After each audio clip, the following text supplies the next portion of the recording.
I had been with David for over 5 years. At first, everything seemed perfect.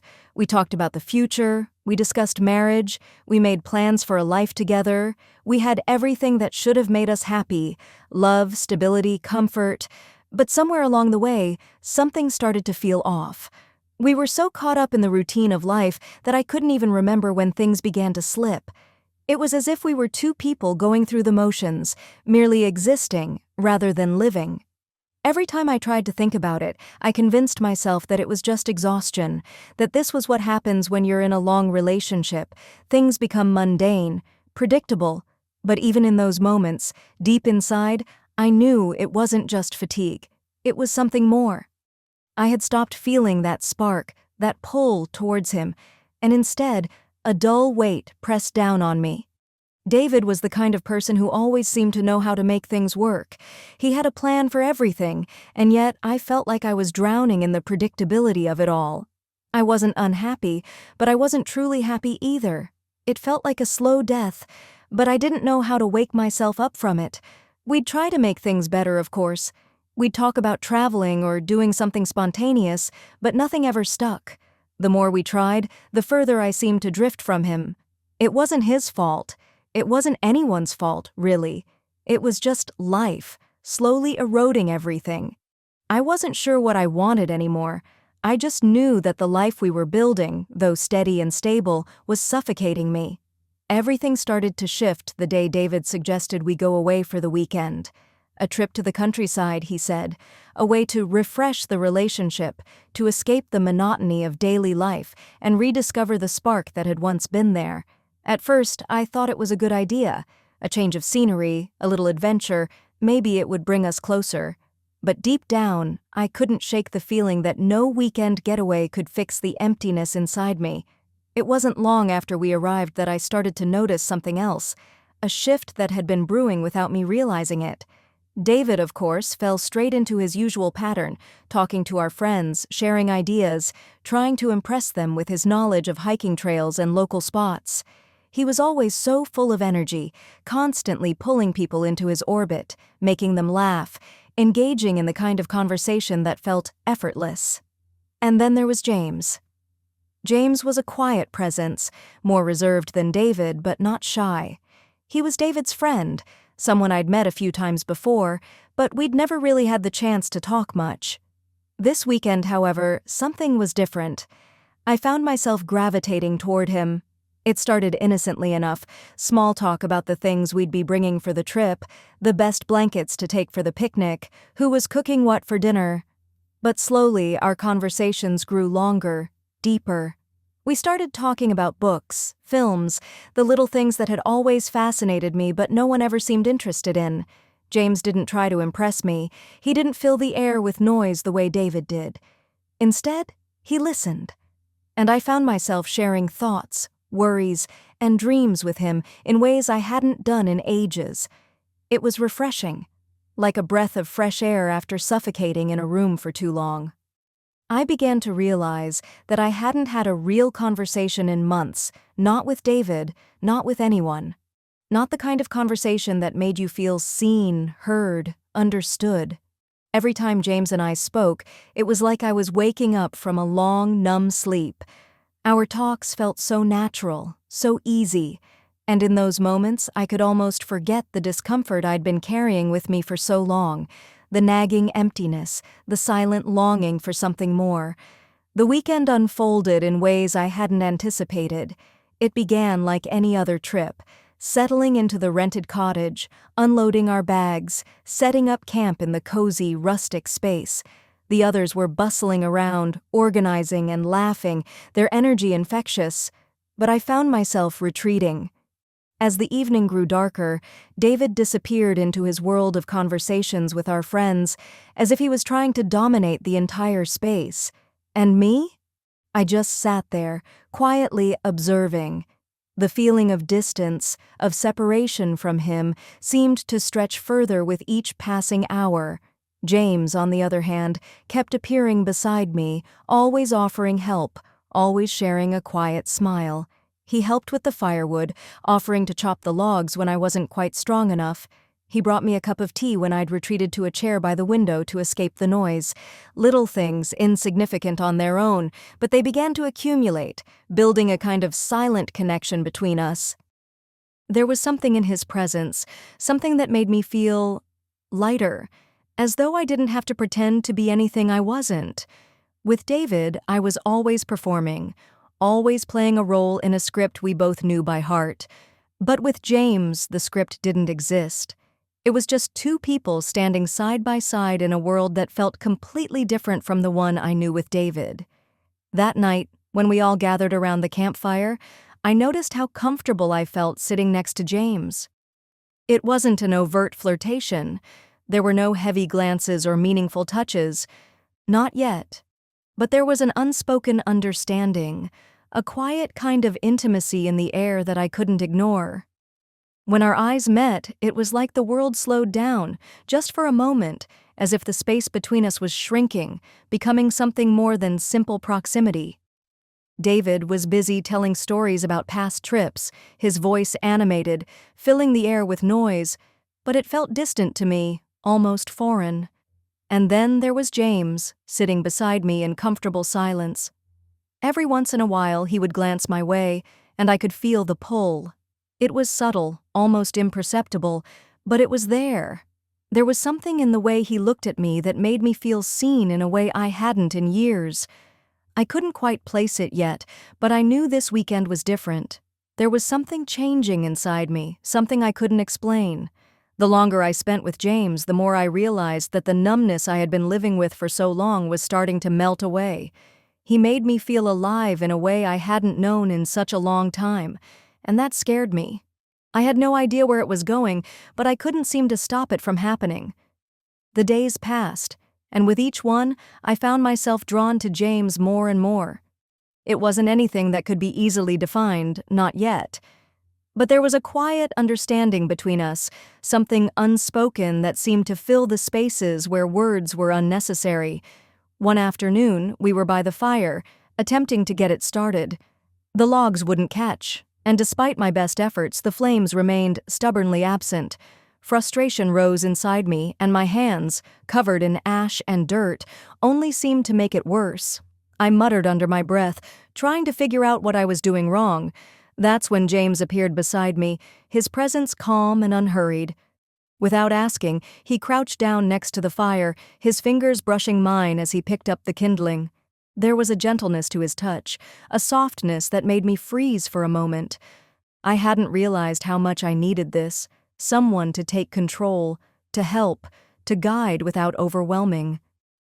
"You're doing fine," he said quietly, his voice low. "Let me help." I nodded, too embarrassed to respond, but his hands were steady and sure as he expertly arranged the logs, his movements careful and practiced. For a moment I watched him, mesmerized by the simplicity of his actions. It was such a contrast to the overwhelming energy that often came with David, the need to always be doing something, always showing off. With James, it was different. He didn't need to prove anything. His presence was enough. The fire slowly began to catch, the smoke curling up into the sky, and as I reached for another log, our hands brushed again. This time, there was no hesitation in the touch. It lingered just for a second, and something inside me sparked. I pulled my hand back, but it felt like a jolt had gone through me. I could feel my heart beating a little faster, my breath catching in my throat. We didn't say anything. We didn't need to. The quiet understanding that had been building between us seemed to hang in the air, thick and undeniable. Later that evening, as we all sat around the fire, I noticed how our conversations had shifted. I wasn't looking for David's attention anymore, wasn't seeking the validation I had always gotten from him. Instead, my gaze kept drifting to James. Every time our eyes met, there was an intensity to it, an unspoken connection that pulsed in the space between us. When I looked at him, I felt both something terrifying and exhilarating. It wasn't just physical, it was something deeper, a longing that I couldn't push away, even if I wanted to. Every laugh, every glance felt charged with possibility. That night, as the others drifted off to bed, I lingered by the fire, trying to shake off the strange feeling that had settled in my chest. James had offered to stay up with me, and though I knew we both needed rest for the hike the next day, neither of us seemed to want to leave the warmth of the fire or the closeness of our proximity. We talked about trivial things at first, how his favorite book had been passed down by his grandfather, how I had once dreamed of living in a cabin like this. But then, the conversation slowed, and we were simply sitting there, the crackling of the fire filling the space between us. My eyes flickered to his, and for a moment, time seemed to stretch. There was something between us now, a quiet tension, something that was no longer a secret, at least not to me. "I'm glad you came on this trip," James said softly, his voice almost too quiet to hear over the fire. I wasn't sure what to say. Instead, I simply nodded, because I knew in that moment that this trip had changed something between us, something I couldn't ignore anymore. It wasn't just about firewood or blankets or small talk anymore. It was about something far more dangerous and real, and I couldn't pretend that I didn't feel it. The next evening, the tension between us became impossible to ignore. The trip had started to feel like a series of moments where I could no longer hide from what I was feeling. Each time James and I crossed paths, whether by the fire or on a quiet walk to the cabin, the air between us grew heavier, more charged. I tried to push it away, tried to convince myself that it was just my imagination, that nothing had really changed. But deep down, I knew it wasn't just a fleeting connection. It was real. It was dangerous. That night, after dinner, we all gathered by the fire once again. The conversation was lively, but I felt detached from it, as if I were watching from outside my own body. David was laughing with the others, his voice loud and familiar, but my attention was elsewhere. I could feel James next to me, close enough that I could hear his quiet breathing. His presence was like a constant pull on my mind, and I couldn't shake the feeling that something was about to happen. It wasn't just the way he looked at me, though his gaze had grown more intense over the past couple of days. It was the way his energy matched mine, the way he seemed to see through the walls I had built around myself. The connection between us was undeniable, but there was an undercurrent of hesitation, as if we were both waiting for something to tip the balance. And then, in the midst of the laughter and chatter, our eyes met. It was brief, but it was enough.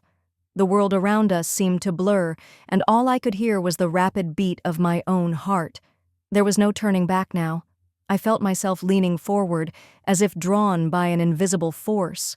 Without thinking, without any words passing between us, our lips met. The kiss was soft at first, gentle, tentative, as though we were both testing the waters, unsure of what this would mean. But then, as it deepened, something inside me snapped. It was as though a dam had broken, releasing a flood of emotions I had been holding back for far too long. I pulled back, gasping for air, but we didn't speak. I didn't know what to say, and neither did he.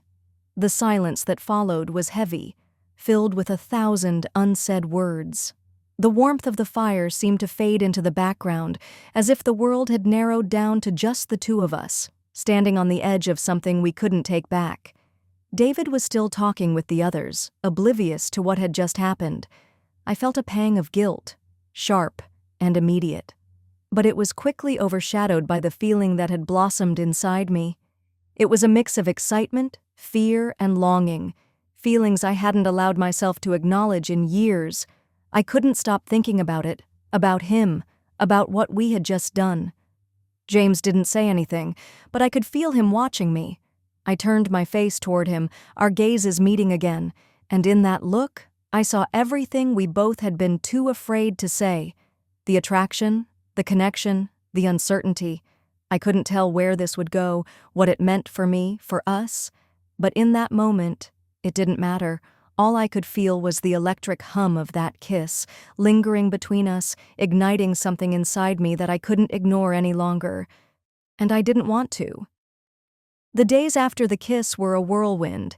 Every glance from James, every touch, felt like a spark.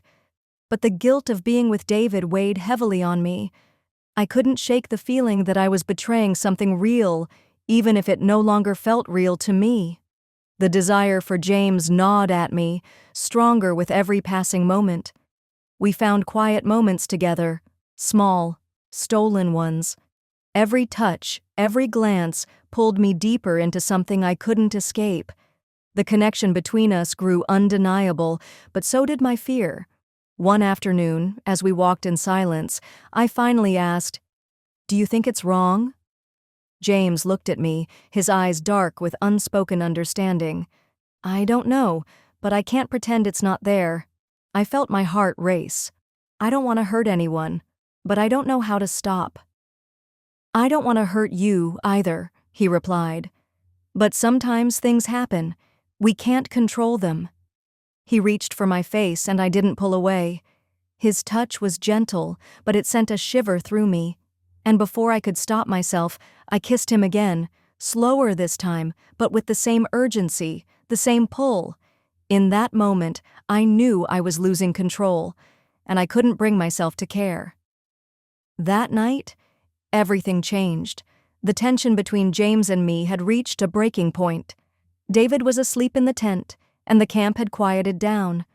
I looked at James, and without speaking, I led him away from the others, deeper into the trees.